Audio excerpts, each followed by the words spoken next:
Govinda Greens, premium and limited plots, prime location, destination that define your status. In front of Ames, Govinda Greens. Chhattisgarh में नगरीय निकाय चुनाव के लिए प्रत्याशियों में योग्य प्रत्याशियों के चयन के लिए बीजेपी के चुनाव प्रभारी हर वार्ड में बैठक कर रहे हैं। ये बैठकों का दौर आगामी 3 दिनों तक चलेगा। इन बैठकों में चुनाव के मद्देनजर स्थानीय मुद्दे रखे जाएंगे और जीतने वाले प्रत्याशियों की सूची भी तैयार की जाएगी, जिसके बाद पार्टी हाईकमान इनमें से प्रत्याशी का नाम तय करेगा। इस संबंध में प्रदेश अध्यक्ष विष्णुदेव साय ने कहा कि नगरीय निकाय चुनाव में बीजेपी का सबसे बड़ा मुद्दा विकास रहेगा। नगरीय निकाय चुनाव को लेकर कांग्रेस में भी बैठकों का दौर चल रहा है।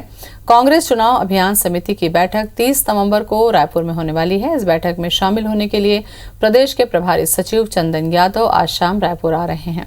खाद्य मंत्री अमरजीत भगत का कहना है कि जल्द ही प्रत्याशियों की घोषणा कर दी जाएगी। सभी लोग क्षेत्र में चले गए हैं, बैठकों का दौर सब शुरू कर दिए हैं और सबका एक तिथि तय किए हैं, कब क्या करना है, कब क्या बैठक लेना है और उसके अनुसार सभी लोग हमारे नगर निगम में, नगर पालिका में और नगर पंचायत में भी।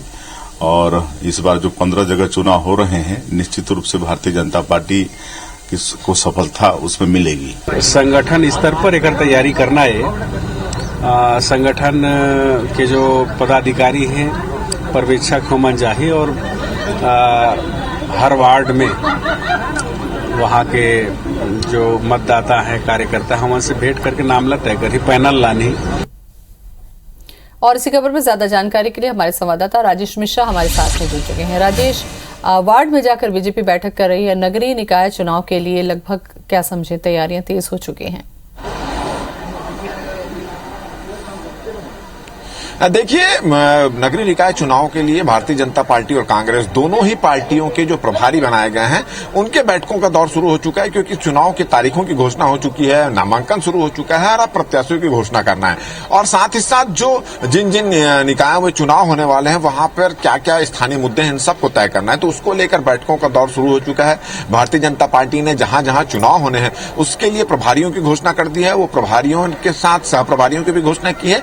अब सभी सह प्रभारी जो है सभी इलाकों में जा रहे हैं, वार्ड वार्ड में बैठ के ले रहे हैं। इसके अलावा जो जीतने योग्य प्रत्याशी हैं, उनकी एक सूची तैयार की जा रही है। जब सभी जगह की सूची तैयार हो जाएगी 1-2 दिन के अंदर, तो फिर उसके बाद फिर प्रत्याशियों के नाम सभी जो पार्टी के वरिष्ठ नेता हैं, उनकी सहमति से प्रत्याशियों के नाम भी तय किए जाएंगे। तो अभी आज से लगातार बैठकों का दौर शुरू हो चुका है। 3 दिन तक ये बैठकें चलेगी भारतीय जनता पार्टी की। और उसके बाद फिर जैसा बोला जा रहा है कि 30 नवंबर तक के जो है वो प्रत्याशियों की घोषणा कर दी जाएगी, ऐसी इनकी तैयारी चल रही है। इसी तरह कांग्रेस की बात करें तो कांग्रेस ने भी अपने पर्यवेक्षक तय कर दिए गए हैं। कल कांग्रेस चुनाव समिति की एक प्रदेश चुनाव समिति की बैठक यहां होने वाली है, जिसमें भाग लेने के लिए प्रभारी सचिव चंदन यादव जो है वो आज शाम को पहुंचने वाले हैं। वो परसों जो है वो बैठक होगी और उस बैठक में भी तमाम चीजें जो है चुनाव से संबंधित, किस तरह से मुद्दे रखे जाए, प्रत्याशियों का जो सूची आएगी उसमें किसको फाइनल किया जाए, इन तमाम मुद्दों को लेकर चर्चा होगी। इस बैठक में मुख्यमंत्री भूपेश बघेल भी शामिल होंगे। तो हम भारतीय जनता पार्टी और कांग्रेस दोनों की बात करें तो दोनों ही पार्टियां नगरीय निकाय चुनाव के लिए तैयारी में लग चुकी हैं, क्योंकि ये ऐसा चुनाव है जिसमें दोनों ही पार्टियां चाहती हैं कि उनके ज्यादा से ज्यादा प्रत्याशी चुनकर आए, ताकि विधानसभा चुनाव की एक तरह से तैयारी इसको माना जा सकता है, उसका एक रिहर्सल इसको माना जा सकता है। इसलिए दोनों ही पार्टियां जिस तरीके से बीजेपी और कांग्रेस दोनों ही तैयारियां कर रही हैं वार्ड स्तर पर, लेकिन अगर सत्ता पे आना है या जैसी स्थिति वर्तमान में अगर देखें छत्तीसगढ़ में, ऐसे में बीजेपी को लगता है कि मेहनत जरूरत से ज्यादा करनी होगी उम्मीदवारों के लिहाज से, क्योंकि एक उम्मीदवार अगर जीत दर्ज करते हैं तो बीजेपी के लिए आने वाले समय में एक अच्छा ग्राउंड तैयार होगा। बिल्कुल निश्चित रूप से, क्योंकि ये प्रतिष्ठा का चुनाव है। 4 नगर निगम के चुनाव होने वाले हैं, 4 नगर पंचायत परिषद के चुनाव, 5 नगर पंचायत के चुनाव होने वाले हैं और 6 नगर पंचायत के चुनाव होने वाले हैं। इसके अलावा 16 जगह ऐसी है जहां पर नगर निकायों के उपचुनाव होने वाले हैं। तो निश्चित रूप से प्रतिष्ठा का सवाल है और यही वजह है कि भारतीय जनता पार्टी के जो प्रभारी सह प्रभारी हैं वो वार्डों में जाकर बैठक ले रहे हैं। जीतने योग्य जो प्रत्याशी हैं उनकी एक सूची तैयार की जा रही है।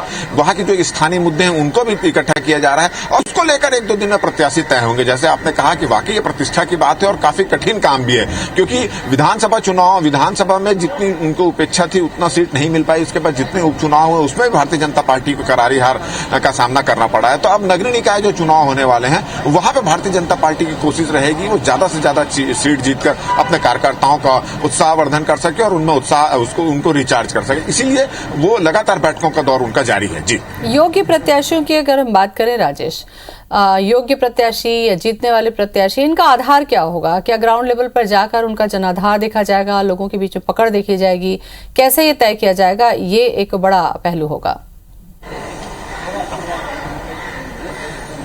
देखिए, जो बैठकों का दौर आज से शुरू हुआ है, हालांकि जब से नगरीय निकाय चुनाव की तारीखों की घोषणा हुई उसके बाद से प्रत्याशी अपने बायोडाटा लेकर उस इलाके के जो नेता हैं, जो पार्टी हाईकमांड है, प्रदेश हाईकमांड के पार्टी के लोग हैं, उनके पास उनका बायोडाटा आ चुका है। कार्यकर्ताओं से बातचीत की जा रही है, लगातार टोह ली जा रही है।